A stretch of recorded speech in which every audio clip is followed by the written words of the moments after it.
Work मिला था, याद है? कल का होमवर्क याद है?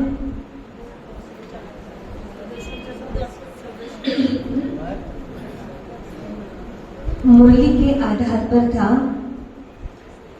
कि आपको सारे दिन स्वदर्शन चक्र फिराना है। तो सभी ने चक्र सीधा चलाया कि उल्टा? सीधा चक्र किसको कहते हैं? स्वदर्शन। और उल्टा चक्र किसको कहते हैं? परदर्शन। तो स्वदर्शन माना खुद का दर्शन, खुद को देखना, और परदर्शन माना दूसरों को देखना। तो स्वदर्शन उन्नति की सीढ़ी है और परदर्शन पतन की जड़ है। ये हमने समझा मुरली के माध्यम से। और कल होमवर्क दिया था कि सब में गुण देखना है, अच्छाई देखनी है। दो उन लोगों के अच्छाई देखनी थी जिन लोगों से हमें नफरत आती है, जिन लोगों को देखने से मूड ऑफ हो जाता है, ऐसे दो लोगों की विशेषताएं देखनी थी। कल ये होमवर्क मिला था। तो आप बताइए, क्या सच में आपने जिनकी बुराई दिखाई देती थी उनकी अच्छाई देखा? हाँ, देखा कि नहीं देखा? देखा। तो फायदा क्या हुआ? फायदा हुआ, बुराई देखने से लड़ाइयां बढ़ती है और अच्छाई देखने से प्रेम बढ़ता है। तो हमको प्रेम बढ़ाना कि लड़ाइयां? प्रेम बढ़ाना है। तो उसके लिए क्या देखना होगा? अच्छा। ऐसे ही इस प्रोग्राम में ही आए थे, ऐसे प्रोग्राम में हस्बैंड वाइफ आए थे। जब हमने होमवर्क दिया कि आज आपको उन लोगों की अच्छाई देखनी जिनके साथ खूब झगड़ा होता है, तो उनका दोनों का ही आपस में झगड़ा होता था और वो दोनों बैठे थे। और जब हमने कहा ये होमवर्क है, एक एक की 10-10 विशेषताएं लिख करके लाना है, जिनसे लड़ाई होती है उनकी 10-10 विशेषताएं लिख कर लानी है। तो जब वो सारे लोग चले गए, वो दोनों खड़े रह गए।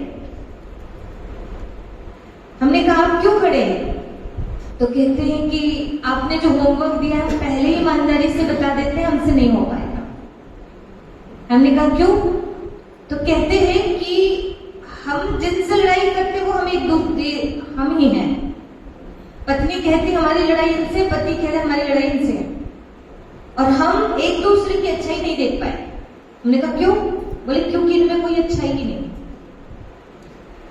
अच्छा, हमने कहा कि जब तक आप एक एक अच्छाई नहीं बताएंगे तब तक हम जाने ही नहीं देंगे।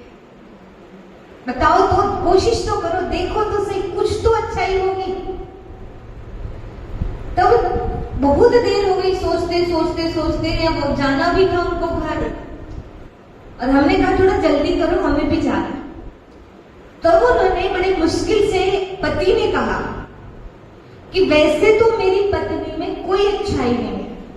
पहले ऐसे बोला, वैसे तो मेरी पत्नी में कोई अच्छाई नहीं है, लेकिन हाँ एक है, वो भी सिंपल सी है कि वो भोजन बड़ा टेस्टी बनाता। भोजन टेस्टी बनता उसके हाथ का। तब जाकर पत्नी को याद आया। पत्नी कहती है वैसे तो मेरे पति में कोई अच्छाई नहीं है, लेकिन मेरे पति मार्केट से जब कोई सामान लाते हैं तो वो मेरी पसंद का ही होता है।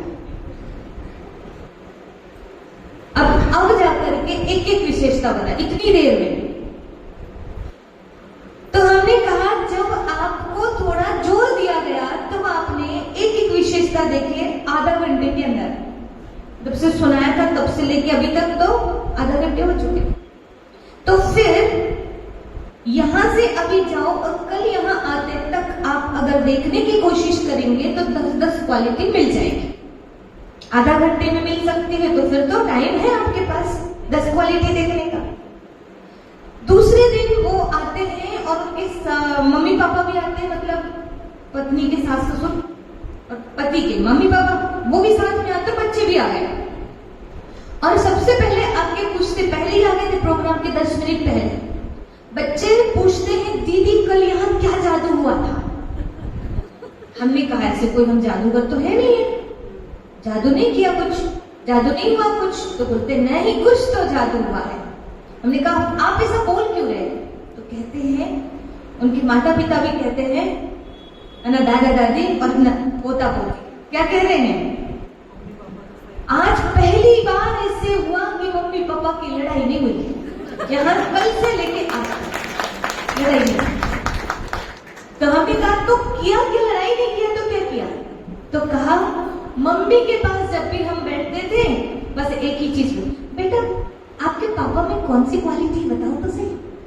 वो क्वालिटी ढूंढने में इतनी मस्त हो गई थी, बोले लिखने में और ढूंढने में इतनी मस्त हो गई थी कि उनको बुराई दिखाई ही नहीं दी पापा। और पापा क्या कर रहे थे, तो पापा के पास भी जब भी जाओ तो बस बेटा मम्मी में कौन सी क्वालिटी बताओ तो। सब ढूंढ, वो भी खुद खोज रहे हैं, सबसे पूछ रहे हैं, आज क्वालिटी ढूंढने में लगे हैं तो लड़ाई करने की फुर्सत नहीं है। तो लड़ाइयां क्यों होती है? पता है जब हम किसी से प्रेम करते हैं ना तो उसकी बुराई भी हमें अच्छी लगती है, और जब हम किसी से नफरत करते हैं ना तो उसकी अच्छी क्वालिटी भी हमें बुरी लगती है। जिससे नफरत करते हो और वो सुबह सुबह जल्दी उठता है तो उसका उठना भी आपको बुरा लगता है, और जिससे प्रेम करते हो वो शराब भी पीता है तो एक पत्नी अपने पति के लिए कहती है, पति के लिए अभी जिससे शादी होना है, अभी शादी हुई नहीं है, बस वो प्रेम करते एक दूसरे से, उनसे पूछा, वो बीएससी कुछ कर रही थी एक कन्या, वो उससे पूछा, वो आई थी हमारे पास, पढ़ाई में मन नहीं लग रहा है मेरा, क्या करूं? तो मैंने कहा मन कहाँ लग रहा है ये बताओ। तो बोले वही थोड़ा चक्कर में है। तुमने कहा चक्कर में कब से? तो 2 साल से। अब 2 साल से है तो फिर अभी क्यों दिक्कत हो रही पढ़ाई में? तो बोले इसलिए क्योंकि मैं जिससे प्रेम करती हूँ वो कहीं और उसका ध्यान जाने लगा, तो इसीलिए मेरा मन पढ़ाई में नहीं लग रहा। मैंने कहा उसमें क्वालिटी कौन सी है, कौन सी अच्छाई है? वो हैंडसम है, वो ऐसा है, वो ऐसा, बहुत सारी क्वालिटी बताई। और मैंने कहा बुराई कौन सी है उसमें? तो बोले वैसे तो कोई बुराई नहीं है। तो फिर उनका चेक तो करो, कुछ तो होगी। हाँ बोले कभी कभी थोड़ी सी ड्रिंक कर लेता है, ताकि कोई बुराई नहीं है, ज्यादा कुछ नहीं। अभी वो ड्रिंक कर रहा है पर वो ड्रिंक उसको ड्रिंक नहीं लग रही, उसको बुराई नहीं लग रही। मैंने कहा अच्छा हुआ पहले ही वो आपसे दूर जा रहा है, अभी तो शादी नहीं हुई है। फिर धीरे धीरे बताने लगी, थोड़ा सा ड्रिंक, थोड़ा सा ये वो, धीरे धीरे बताने लगी। और मैंने कहा सबसे पहली बात, तुमसे प्रेम करने वाला और किसी अच्छे मिल जाने पर उनको प्रेम करने लगा, ऐसा व्यभिचारी से तो छुट्टी पाओ तो बेहतर है, और मौका है छूट जाओ, मत भागो उनके पीछे। जब इस तरह से बोला, कहती ऐसा तो मुझे किसी ने नहीं बताया, ये बात तो बहुत अच्छी लग रही है। और उस दिन से वो रेगुलर आने लगी, और वो इतना उसका मन शांत कूल हो गया कि आज वो कईयों को शांति देती है, कईयों को शांति का एहसास कराती है। ऐसे होता है। इसलिए प्रेम जो होता है वो अंधा होता है, उनकी बुराई बुरी नहीं लगती हमको। तो हमको क्या करना है? सबसे प्रेम करना है। सबसे प्रेम कौन सा करना है? दैहिक नहीं, आत्मिक प्रेम करना है, ताकि उनकी बुराई भी मुझे अच्छी लगे। मैं समझा वस्तु की बुराई अच्छी चीज नहीं है, छोड़ दो। नहीं छोड़ते तो भी कोई बात नहीं, कोई बात नहीं। अब चेक करके देखो, जिनके भी साथ रहते हो आप उनमें कोई ना कोई बुराई देख ही लेते होंगे, इसीलिए अच्छे लोग भी बहुत बुरे लगते हैं। तो आज से और दृढ़ संकल्प, कल तो किया था, आज से और उसको गहराई में लेके जाओ। दृढ़ संकल्प करो कि मुझे किसी में भी बुराई नहीं देखनी है, क्योंकि एक माँ कहती है कि मेरे बच्चे पर मैं गुस्सा करती हूँ तो मुझे बहुत टेंशन होता है। उसको हमने कहा कब से गुस्सा कर एक 18 वर्ष का, जब से जन्म लिए तब से परेशान करते, तब से गुस्सा करते, तब से मार रहे हो। तो मैंने कहा अब तो सुधर गए होंगे। बोले कहाँ सुधर गए, जितना मारो उतना डीप होते जा रहे हैं, फर्क ही नहीं पड़ता उनको, डांटो मारो चाहे कुछ भी करो, फर्क नहीं पड़ता। तो मैंने कहा 15 साल से 18 साल से नहीं सुधरे तो क्या 20 साल में सुधर जाएंगे? तो बोले नहीं दीदी अब तो वो भी हाथ उठाने लगे। तो मैंने कहा हाथ उठाने की ट्रेनिंग किसने दिया है? किसने दिया है? माँ ने। जब भी कोई गलती करता है तो उसको एक चाटा मारा जाता है। बच्चे को माँ ने ट्रेनिंग दिया है। माँ भी थोड़ी सी गलती करती है तो बच्चा चाटा मारने लगा है। इसलिए आप जो सिखाते वो नहीं सीखते, आप जो करते हैं वो सीखते हैं, है ना? ये ध्यान रखना। पहली ट्रेनिंग माँ पहली गुरु होती है। और पहला गुरु क्यों बोलते हैं? जबकि गुरु तो वो है जो शिक्षा दे। माँ तो कभी बैठ के शिक्षा नहीं देती, लेकिन माँ जो करती है वही बच्चे सीख जाते हैं। तो पहला गुरु, पहला ट्रेनर कौन है? माँ है। तो इसलिए ध्यान रखना है हम सबको कि आज के बाद ज्यादा बोलना नहीं है, लेकिन करना है। किसी को भी बोल कर नहीं सुधारना है, करके सुधारना है। किसी को गलत बोलना ही नहीं है, क्योंकि हम भी पूरे नहीं सुधरे हैं तो दूसरे को कैसे बोल सकते हैं? और जिस दिन हम परफेक्ट बन जाएं तब बोलने की हिम्मत रखिए। और जिस दिन परफेक्ट हो जाते उस दिन बोलते हैं, तब समाज पर अपने बोल का प्रभाव पड़ता है, प्रभाव पड़ता है। इसलिए हमको इतना आदर्श बनना है, रोल मॉडल बनना है लोगों के लिए। तो आइए, मुरली सुनने का इंतजार है? ये हमारी श्वास है, ये हमारा जीवन है, ये हमारे मन को शांत रखती है। ये हर दिन का भगवान का लेटर है। और यही मुरली जो है ये हमारे इस जीवन को चला रही है। नहीं तो इस कलयुग की दुनिया में ऐसा जीवन जीना हर किसी के लिए संभव नहीं है। वो हमारे लिए भी नहीं है, लेकिन इसके बल से हम चल पा रहे हैं, इसके बल से। तो आइए, ऐसी संजीवनी बूटी औषधि के रूप में इसे हम सुबह सुबह ग्रहण करते हैं, ये हर किसी के लिए। तो बाबा कहते हैं, कौन से बाबा? कल जाना, कौन से बाबा? शिव बाबा। वो कैसे हैं? मीठे प्यारे। तो बाबा क्या कहते हैं? आपको क्या जवाब देना, आप ध्यान रखिएगा। बाबा कहते हैं मीठे बच्चे, तो बोलो, बोलिए मीठे बाबा। क्या डायरेक्शन है हमारे लिए? हम रेडी हैं। आप जो बोलेंगे आज हम वही करेंगे। कल किए कि नहीं किए? क्या किए? दूसरों की अच्छाई, स्वदर्शन किया, दूसरों की अच्छाई और खुद की कमजोरी देखा। कमजोरी देखेंगे तो मिटाएंगे, दूसरों की अच्छाई देखेंगे तो उसे हम, साइकोलॉजी का नियम है, आप जैसा देखते हैं वैसा आप बन जाते हैं। तो बाबा कहते हैं मीठे बच्चे बाबा समान रहम दिल बन, हर एक को जियदान देना है। ऐसा प्रबंध करना है जो बहुत मनुष्यों का सौभाग्य बने। बाबा के समान औरों को जीवन दान दो। कई लोग जीते जी मरे पड़े। कैसे? ऐसा लगता है जैसे वो जिंदा ही नहीं है। जिंदा व्यक्ति मुस्कुराता है और मुर्दा को कभी हंसते देखा? कोई मुर्दे को मुस्कुराते हुए देखा? अगर मुर्दा मुस्कुराने लगे तो क्या बोलते? गड़बड़े। और जिंदा मुस्कुराएगा तो क्या बोलना चाहिए? गड़बड़े। इस संसार में एक इंसान ही है जो मुस्कुरा सकता है। बाकी मैंने आज तक किसी पक्षी को मुस्कुराते नहीं देखा, किसी पशु को मुस्कुराते नहीं देखा। लेकिन जिसको मुस्कुराने का अधिकार मिला है उसने भी उस अधिकार को खो दिया।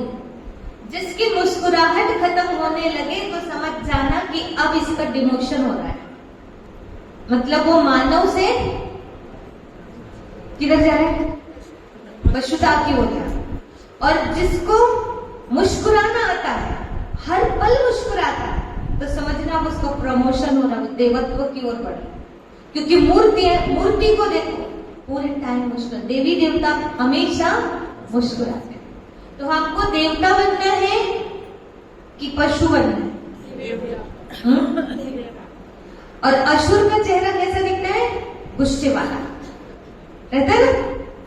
तो जो गुस्सा करता वो कौन है? हम नहीं बोल रहे, आप बस समझ जाओ, ठीक है। तो जो भी गुस्सा करे समझ जाना मेरा डिमोशन। और मुस्कुराहट आने लगे और सबको खुशी देने लगे, सबको जीने की कला सिखाने लगे, तो समझना कि हम देवत्व की ओर बढ़ जाए। तो बाबा ने क्या कहा? सबको जीदान देना है, जीने दो सबको, उनको परेशान मत करो किसी को भी, जिसको जैसा पसंद है करने दो। कई माताएं, ब्रह्मा कुमारीज में आने वाली माताएं, घर के बच्चों से परेशान, मेरा बेटा शराब पीता है, मैं क्या करूं, बहुत परेशान हूं। तो आप इधर आकर के क्या सीखे? आप अपने पति से परेशान है, बच्चे से परेशान है, तो यहाँ के सीखा क्या?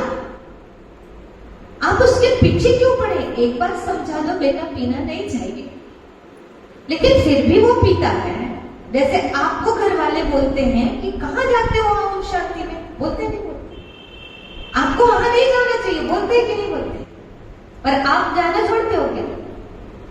आप आना छोड़ते हो? आपको यहाँ का नशा चढ़ गया है, आप इसके एडिक्ट हो गए हैं, इसलिए आप इसको नहीं छोड़ सकते। वैसे ही वो लोग उसको नहीं छोड़ सकते हैं, केवल बोलने से नहीं छूटेगा वो, और हम उसको चिल्लाते रहते हैं, डांटते रहते हैं। ये गलत बात है। और जो काम प्यार से होता है वो लड़ाई झगड़े से नहीं होता है। ये नशा के समान ही है। ये सत्संग करना, शराब पीना, ये सब नशे हैं। तो हमें क्या करना है? समझाना है, 1 बार, 2 बार, 3 बार। जब नहीं समझे तो समझ जाना कि अब मेरे समझाने से सुधरने वाला नहीं है। लेकिन आपका अहंकार आपको परेशान करता है कि समाज क्या बोलेगा, ब्रह्मा कुमारी वाले लोग क्या बोलेंगे कि तुम्हारे बच्चे ऐसे, संसार क्या बोलेगा। अरे कृष्ण का बेटा के लिए क्या दिखाते हैं? मतलब शास्त्रों में समझाने के लिए बताया है कि वो इतना बिगड़ा हुआ था शाम बनाम का जो दिखाते हैं, ये समझाने के लिए बताया है। कथाएं, कहानियां, कि आप विद्वान भी हो तो जरूरी नहीं कि आपका बेटा भी विद्वान निकले। आप बहुत बड़े नेता हैं तो जरूरी नहीं कि आपका बच्चा भी नेता बने। उसको जो बनना है सो बनेगा, उसके जैसे कर्म है वैसा ही होगा। इसलिए आप इसके लिए निश्चिंत रहिए। आपको अहंकार होगा तो आप निश्चिंत नहीं रह सकते। वो बात आपको पिंच करेगी। लोग क्या कहेंगे, लोग क्या कहेंगे, कुछ नहीं कहते। और क्या कहते हैं? अरे 4 लोग क्या कहेंगे, देखने वाले 4 लोग क्या कहेंगे। वो 4 लोग लास्ट में क्या कहते पता है? राम नाम सत्य, और सबकी यही एक बोलेंगे और कुछ नहीं बोलेंगे। ठीक है, तो बस एक ही बात पकड़ो कि वही सत्य है, चिंता मत कर। आपकी बहू बिगड़ी हुई है, उसके कर्म हो जाते हैं। और एक जादू होता है कि आपके कर्म जैसे जैसे सुधरते जाएंगे, आपकी विचारधारा जैसे जैसे सुधरती जाएगी, तो आपके बच्चे को सुधरना पड़ेगा, आपकी बहू को सुधरना पड़ेगा, आपके पति को सुधरना पड़ेगा, और आपकी सास को सुधरना पड़ेगा। ये जितने आसपास वाले हैं ना, ये आसपास का वातावरण जो है, ये इसको पॉजिटिव होना पड़ेगा। क्योंकि मेरे कर्म अच्छे हैं तो मुझे सुख मिलना पड़ेगा सुख को। और वो सुख मिलेगा बच्चे से, पति से, सास से, बहू से, इनसे तो मिलता है। और धन से तो धन को बढ़ना पड़ेगा, और ये लोगों को सुधरना पड़ेगा। लेकिन मैं इसको सुधारूं, मैं इसको सुधारूं, और इनको सुधारने के चक्कर में मैं गुस्सा तो न ये सुधरने वाले, न ये कर्म सुधरने वाले, और कर्म और विचार ही नहीं सुधर रहे तो मेरे चारों का वातावरण भी नहीं सुधरने वाला। हम लोग सिद्धांतिक बातों पर विश्वास करें। कर्म तेरे अच्छे तो किस्मत तेरी दासी। किस्मत को दासी बनाना है तो कर्म पे फोकस करो। किसी व्यक्ति को सुधारने में अपना टाइम बर्बाद मत करो। भगवान इस धरा पर आए थे तो पांडवों को पकड़ा उन्होंने, कौरवों को छोड़ा। पूरी एनर्जी पांडवों को ठीक करने में लगा दी, पांडवों को शक्तिशाली बनाने में लगा दी। जो सुधरना चाहता है उसको सुधारने में लगे रहे, क्योंकि मेरे को तो 5% चाहिए, 5% ही धरती को स्वर्ग बना लेंगे और बाकी लोगों को मारने के लिए वो मिसाइल बना के रखेंगे। काम करना समझ में आया? बाकी लोगों की चिंता हमको नहीं करनी है, उसकी चिंता ये साइंस कर रहे हैं, वैज्ञानिक कर रहे हैं, सब तैयारी चल रही है। क्या करना है हमको? क्या करना है? हमको सिर्फ सतयुग का निर्माण करना है, और जो उसमें इंटरेस्ट लेते हैं उन पर थोड़ा ध्यान देना है, उनको शक्तिशाली बनाना है। नहीं लेते तो धन्यवाद, ऐसे करो। कोई बाबा यही कह रहे हैं, रहम दिल बन, हर एक को जियदान देना है, ऐसा प्रबंध करना है जो बहुत मनुष्यों का सौभाग्य बने। तो अब बच्चा पी के आएगा तो क्या करेंगे? ये बात हम इसलिए सुना रहे बताए क्योंकि भगवान के बच्चे बनकर प्रतिदिन मुरली सुनकर ध्यान साधना करके भी खुश नहीं रहते लोग। तो आपको भगवान मिला तो क्या मतलब रहा? उनके पीछे अपनी जिंदगी क्यों बर्बाद करते हो? हमने रिजल्ट देख चुके हैं सबके, इसीलिए आपसे कह रहे हैं कि अब इनके चक्कर में अपना जीवन बर्बाद मत करो, अब आबाद हो जाओ। कह रहे हैं, ठीक है? अब बताइए हम सही बोल रहे हैं या नहीं? तो बस स्वीकार करो, सही बोल रहे तो बात सही है तो स्वीकार करो और मुस्कुराओ। जो टेंशन है उसको निकालो दिमाग से। ऐसा प्रबंध करना है जो बहुत मनुष्यों का सौभाग्य बन जाए। प्रश्न है, इस समय दुनिया में हर एक मनुष्य गरीब है, इसलिए उन्हें कौन सी सहूलियत तुम्हें देनी है? सब गरीब हैं, इसलिए तुम्हें कौन सी सहूलियत देनी है ये देखना है।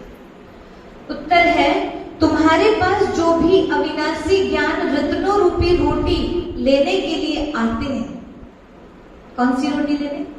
ज्ञान की रोटी लेने आते हैं, उनकी झोली बहुत प्यार से तुम्हें भरनी है। सभी को सुख देना है, हर एक को प्यार से चलाना है, कोई भी रूठ ना जाए। तुम्हारे पास बहुत मनुष्य आते हैं अपना जियदान लेने, इसलिए भंडारी खोलते जाओ। होता क्या है पता है कि हम लोग ये जो प्रोग्राम्स करते हैं ना, जो हमको मिला है वो औरों को मिल जाए, उसके लिए करते हैं।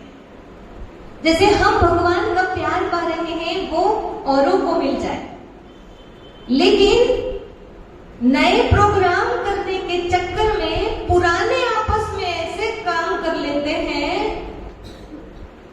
देखो, नए प्रोग्राम में लाखों रुपया खर्च भी करते हैं, मेहनत भी करनी पड़ती है, किसके लिए? कि एक नया भगवान का बच्चा बन जाए, उसको खुशी मिल जाए। अब ये चेक करो कि जो हम हैं पुराने वाले, क्या हम लोग प्यार से रह रहे हैं? क्या हम लोग खुशी से रह रहे हैं? और प्रोग्राम के चक्कर में, नए को निकालने के चक्कर में पुराने टूट पड़ रहे हैं। और ये पुराना भी जो था ना पहले जुड़ा, ये भी 1-2 लाख का है। ये एक प्रोग्राम किए थे, 2 लाख खर्च किए थे, तब जाके वो एक निकला। और वो 1-2 लाख का कीमती हीरा को आज नए निकालने के चक्कर में हम लोग क्या कर रहे हैं? क्या कर रहे हैं? उसके साथ व्यवहार नए व्यक्ति को चेयर देने के चक्कर में पुराने को उठो उठो। सोच के देखो कितनी गहरी बातें। यही बोल रहे बाबा कि कोई भी रूठ ना जाए। तुम्हारे पास बहुत मनुष्य आते अपना जीवदान लेने, इसलिए भंडारे खोलते जाओ। उन्हें खुश नसीब बनाने के लिए तुम्हारा दरवाजा सदा खुला रहना चाहिए। अगर जीवदान देने के बजाय लात मारते तो ये बहुत बड़ा पाप है। कैसे कि कोई ज्ञान लेने आया, टेंशन है, अपनी टेंशन रिलीज करने आया और हम उस टाइम कह रहे हैं भी हम खाना खा रहे हैं, ये है लात मारना, ये पाप है। पुराने भाई बहनों को चाहिए कि हम नए लोगों के लिए सेवा कर रहे हैं। उनको खुद होना चाहिए ये कि हम लोग नए लोगों को स्थान दें। समझ रहे हैं? उनको खुद होना चाहिए इतनी समझ, इतनी अक्ल। अब इतनी समझ पुरानों में नहीं आई है इतने दिन सुनने में, तो क्या सुधरे? सुधार हुआ? बोलो, सुधार हुआ? जितना ज्ञान में पुराने होते जाते हैं उतना निरहंकारी होते जाते हैं, इतना निरहंकारी होते जाते हैं। उनको कह दो यहां बैठ जा तो वहीं बैठ जाएगा। आपने देखा दादियों को माउंट चाबू में, दादियों को उनकी ब्राह्मणी बोलती, दादी इधर बैठो तो इधर, इधर चलो तो इधर, जैसे बोलते हैं वैसे करने लगे। ये है पहुंची हुई स्टेज। नहीं तो इतनी बड़ी अथॉरिटी, इतने बड़े संस्थान की अथॉरिटी, लेकिन उसके बाद भी निरंकार। एक चिंतन का विषय है, स्वयं भगवान ने दादी गुलजार को क्यों चुना? कभी सोचा? जबकि दादी जी बहुत अच्छे, कोई प्रवचन बहुत ज्यादा ऐसे नहीं करते देखा, दादी जी को देखा कि साइलेंस में रहते हैं, थॉटलेस रहते हैं, कुछ भी ज्यादा चिंतन। भगवान जब इस धरा पे आता है तो उसको केवल ये माइक चाहिए होता है, ये माइक। लेकिन ये माइक चे पे करने लगे, मैंने अपनी आवाज निकाले ये माइक, तो क्या मैं इस माइक को यूज करूंगी? ये माइक को मैं कब यूज करूंगी? जब मेरी ही आवाज सबको सुनाए। अपने तरफ से कोई आवाज निकाला इसने तो मैं इसको हटा दूंगी। समझ रहे हैं? इसी तरह भगवान भी उनको यूज करता है जो भगवान की बात ही दुनिया तक पहुंचाए, अपनी होशियारी। और जहां अपनी चलाया, किसी ने दिमाग चलाया, तो आपके पास दिमाग है तो उसको बुलाया काहे के लिए? और आपका दिमाग काम करेगा तो फिर कर रहा है तो यही तो किया, नर्क तो बनाया आपने, और क्या किया? आपने दुनिया को क्या बनाया? वो आता है तो हमको केवल इंस्ट्रूमेंट बनना पड़ता है, ठीक है ना? तो ये है हमारे परिवर्तन के लिए बातें जो बाबा आज कह रहे हैं। मुरली बहुत गहरी होती है, मुरली को समझने के लिए बुद्धि रिफाइन चाहिए। बुद्धि रिफाइन कब होगी? जब खान पान शुद्ध होगा और अमृत वेला पावरफुल योग होगा। ऑटोमेटिक बाबा क्या कह रहे हैं वो समझ में आ जाएगा। अपने परिवार में हमको जाना है और वहां जाकर के एक एक की इज्जत करनी है, वैल्यू करनी है। छोटा सा बच्चा भी है तो वो क्या है? वो भी एक देव आत्मा है, उसको सम्मान देना है। ये नहीं मैं माँ हूं और वो बच्चा है तो उसको मैं मारूं, चाहे गाली दूं, चाहे कुछ करूं, नहीं। वो आत्मा रूप में देव आत्मा था, इसे उसको ऊंची दृष्टि से देखना है। गीत है, बचपन के दिन भुला न देना, आज हंसे कल रुला न देना। बचपना कितना अच्छा होता है। कोई अगर आंख दिखा दे तो हम इधर मुंह कर लेते, उसको देखते नहीं है, उसके बारे में चिंतन ही नहीं कर। हमको जो पसंद नहीं हम देखते ही नहीं, इधर मुंह कर लेते। और बड़े हो जाते हैं तो तूने आंख कैसे दिखाया, उससे लड़ने लग जाते हैं। ये नहीं होना चाहिए हमारे अंदर। निरहंकारी, निर्विकारी बने। मैंने ये प्लानिंग कर रखी है कि मैं कभी भी भगवान के कार्य में विघ्न रूप नहीं बनूंगी, उसके कार्य को सीधे सीधे चले दूंगी। ये मेरी प्लानिंग है। कैसे? कि जो सिस्टम है उस सिस्टम को फॉलो करना है, जो भगवान ने सिस्टम बनाया। आपके घर में भी जो सिस्टम है आप उसको फॉलो करिए। कई बार विचार आता है इनके सिस्टम पे चलेंगे तो जिंदगी भर वहीं पड़े रह जाएंगे, आगे नहीं बढ़ पाएंगे, लेकिन ऐसा नहीं होता है। सबकी दुआएं, सबका आशीर्वाद, अब बहू भी है घर की तो आपको आगे जरूर बढ़ाएगा। ऐसे मौके आएंगे, ऐसी व्यवस्थाएं आएंगी सामने, ऑटोमेटिक आगे बढ़ जाएंगे।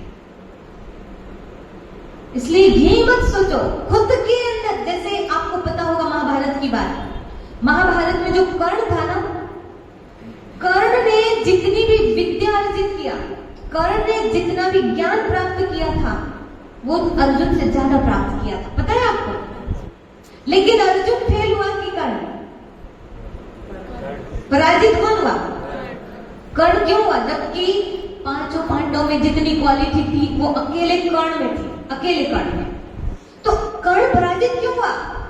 इसलिए हुआ क्योंकि उसने जो भी विद्या अर्जित की वो केवल इसलिए किया था कि मैं तुझे बताता। द्रोणाचार्य को बोला था कि मैं एक दिन आऊंगा वापस और तुझे बताऊंगा कि दुनिया का सर्वश्रेष्ठ धनुर्धारी अर्जुन नहीं मैं। तो वो दिखाने के लिए पढ़ रहा था, वो दिखाने के लिए उसके अंदर क्या थी? प्रतियोगिता चल रही थी। और अर्जुन जो था उसके अंदर किसी के साथ प्रतियोगिता नहीं थी, वो सिर्फ आज्ञा पालन करना चाहता था। उनको कहा गया कि तुम जंगल चले जाओ, हस्तिनापुर छोड़ दो। पांचों भाई वहां से जंगल चले गए खांडवप्रस्थ में। क्या उनको चांस नहीं मिला तो क्या फेल हो गए? बोलो, क्या घर में हिस्सा नहीं मिला तो फेल हो गए? जो इंसान कर्मों को जानता है, कर्मों की गुह्य गति को जानता है कि तेरे कर्म ही तुझे खुशी देंगे। ये गीता में लिखा है, उद्धरेत ही आत्मनः आत्मानं न आत्मानं औषादे आत्मएव ही आत्मना बंधु आत्मएव रिपु आत्मना। आत्मा स्वयं का शत्रु स्वयं है और आत्मा स्वयं का मित्र स्वयं है। आत्मा स्वयं को गर्त में स्वयं डालती है और स्वयं ही अपना उत्थान करती है, स्वयं का उद्धार करती है। आपका उद्धार ना कोई कर सकता है और ना ही एक भाई था, वो दूसरे की बहन को उनके ससुराल में, वो नहीं उसकी चल नहीं रही थी, पट नहीं रही थी, तो और गलती उनकी बहन की थी, तो वो दूसरे की बहन को कैसे ये यहाँ सेट हो जाए उसकी चालाकी कर रहे थे, उसके लिए प्रबंध कर रहे थे। और उनके घर वालों से चालाकी करके कि तू ऐसा कर, तब तेरी सास झुकेगी, तब तेरा ससुर झुकेगा, तब तेरा पति झुकेगा, उसको सिखाना, उसको पढ़ाना, कई व्यवस्थाएं देना। पता चला उसको व्यवस्था देने गया था, इसकी बहन की इधर समस्या में पड़ गई। आप दूसरे के घर में तमाशा कर रहे हो, आपके घर में ऑटोमेटिक तमाशा हो जाएगा। आप दूसरे को ऊंचा उठाने की खूब कोशिश कर रहे हो सिस्टम के विरुद्ध, आपके लोग नीचे गिर जाएंगे। आप अपनी सास के साथ बुरा व्यवहार करोगे, आपकी मम्मी के साथ उधर आपकी भाभी बुरा व्यवहार शुरू कर देगी, गारंटी है। आपको सुकून जिसमें नहीं मिलेगा वही होगा अगर आपने किसी का सुकून छीना तो। इसके सिवाय आपका बुरा कोई नहीं कर सकता सिवाय आपके। तो आप बताओ ना, क्या मैं परेशान हो सकती हूँ किसी से? हो सकती हूँ? नहीं, मेरा कोई बुरा नहीं कर सकता। इसलिए जब जब कोई पाप करता है तो मैं मुस्कुराती हूँ। क्या क्या समझे? क्या बोला? जब जब कोई पाप करता है, जब जब कोई मेरे साथ छल करता है, तब तब मैं मुस्कुराती हूं। क्यों? कितना भी कर ले, तेरे से ज्यादा बुद्धिमान वो है जिसको मैं प्यार करती हूँ, जो मुझको प्यार करता है, वो बहुत बुद्धिमान है। जब उसकी चलती है ना तो किसी की नहीं चलती उसके आगे। इसलिए मेरे लिए गड्ढा जो खोदेगा उसके लिए गड्ढा ऑटोमेटिक खोदने वाला कोई तैयार हो जाएगा। समझ में है? पांडवों को जलाने के लिए लाक्षागृह बनाया, जिन्होंने बनाया तो वही जल गए, वही जल गए। तो मुस्कुराइए। अब टेंशन कौन सी बात? कोई है आपको परेशान करने वाला? हाँ? नहीं ना? अब कुछ नहीं बचा, टेंशन लायक कोई बात नहीं है। इसलिए तो गीता में बोला जो हुआ और जो हो रहा है और जो होगा, तो रोते काहे के लिए? बस मुस्कुराओ। सार सुन लेते हैं। पहला पॉइंट, मुरझाए हुए को सुरजित बनाना है। ये है ज्ञान रत्नों का दान करके मुरझाए हुए को खुशियों से भरना। प्यार से एक एक को संभालना है, किसी भी कारण से किसी के पैर खिसकने ना पाए, ये ध्यान रखना है। हर एक की वैल्यू करना है। सेकेंड पॉइंट है, पावन दुनिया में उच्च पद के लिए दूसरे सब प्रश्नों को छोड़ बाबा और वर्षे को याद करना है। स्वदर्शन चक्र फिराना है। बहुतों को जियदान देने की सेवा करनी है। बहुतों को जियदान देने की सेवा करनी है। वरदान है, बिंदु की मात्रा के महत्व को जान, बीती को बिंदी लगाने वाले। बिंदु की मात्रा के महत्व को जान, बीती को बिंदी लगाने वाले सहज योगी भव। देखो कैसा है, सबसे सरल मात्रा कौन सी है? पूर्ण विराम, क्वेश्चन मार्क की बिंदु। सबसे सरल मात्रा बिंदु है। बाप दादा सिर्फ बिंदी का हिसाब बताते हैं। स्वयं भी बिंदु रूप बनो। क्या बनो? बिंदु बन जाओ। याद भी बिंदु को करो। मैं बिंदु, बिंदु बाबा की याद में। और इस बिंदु की मात्रा के महत्व को, बिंदु बनो, बिंदु को याद करो और ड्रामा के हर दृश्य को जानने करने के बाद बिंदु की मात्रा लगा दो। जो होगा सब अच्छा। इस बिंदु की मात्रा के महत्व को जान, बिंदु को बीती को बिंदी लगा दो, बिंदु बन जाओ तो सहज योगी बन जाए। सहज योगी कौन बनता है? योगी कौन बनता है? जिसको टेंशन नहीं है ना। तो टेंशन किसको नहीं है? जो किसी को दोष नहीं देता है, दोषी नहीं मानता है। और दोषी कब नहीं मानेंगे? जिसको ये समझ है कि मेरे कर्म के कारण ही मेरे साथ समस्या है। मुझे दुख देने वाले लोग भी मिले हैं तो मेरे कर्म के कारण ही मिले हैं। ये समझ जिसको है तो वो उनको दोषी नहीं ठहराएगा। संस्कार सम्मर्ज है। क्या कहा?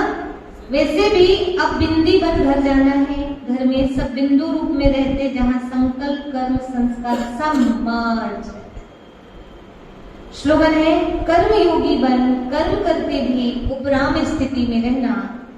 कर्म योगी बन, कर्म करते भी उपराम स्थिति में रहना, अर्थात उड़ता पंछी बनना। कर्म योगी बन, कर्म करते कैसे रहना है?